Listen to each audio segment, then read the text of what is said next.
မင်္ဂလာပါခင်ဗျာကောင်းမွန်တဲ့ reward effects တစ်ခုဖန်တီးဖို့ clip တစ်ခုကိုဘယ်လို reverse လုပ်ရမလဲဆိုတာကိုပြောပြပေးသွားမှာဖြစ်ပါတယ်ခင်ဗျာဗီဒီယိုတစ်ခုကိုတိုင်းလိုက်နဲ့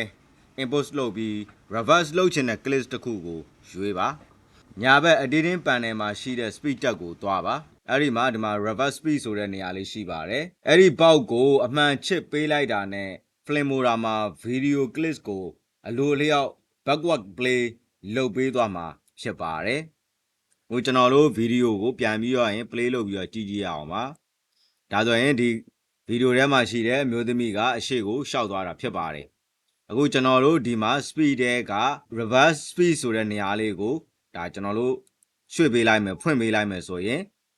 သူကအခုကျွန်တော်တို့ဒီဗီဒီယိုပြန်ကြည့်ပါလမ်းကိုနောက်ပြန်ရှောက်လာမှာဖြစ်ပါတယ်အဖက်တွေရဲ့လှုပ်ရှားမှုကိုမြင်တွေ့ရဖို့အတွက် preview window မှာဗီဒီယိုကို play ကြည့်လို့ရပါတယ်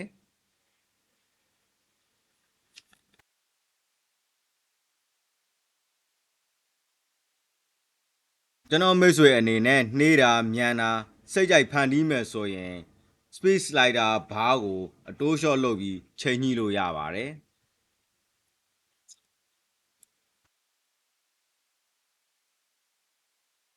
ဒါမှမဟုတ်ဗီဒီယိုကလစ်ကိုဖြတ်တောက်ပြီးလုပ်လို့ရပါတယ်အခုဆိုရင်ကျွန်တော်မိတ်ဆွေအနေနဲ့ Filmora မှာဗီဒီယိုကလစ်တစ်ခုကိုဘယ်လိုမျိုးနောက်ပြန်သွားအောင်လုပ်ရမလဲဆိုတာကိုသိသွားပြီဖြစ်ပါတယ်ကျွန်တော်ဗီဒီယိုသင်ခန်းစာတွေကမိတ်ဆွေအတွက်အကျိုးရှိတယ်ဆိုရင် yes ဆိုပြီးတော့ comment မှာရေးသွားပေးပါတခြားသူတွေသိအောင် share ခလုတ်ကိုနှိပ်ပြီးဝေမျှပေးပါကျွန်တော်တို့နောက်ဗီဒီယိုမှာပြန်လည်ဆုံတွေ့ကြရအောင်ပါခင်ဗျာ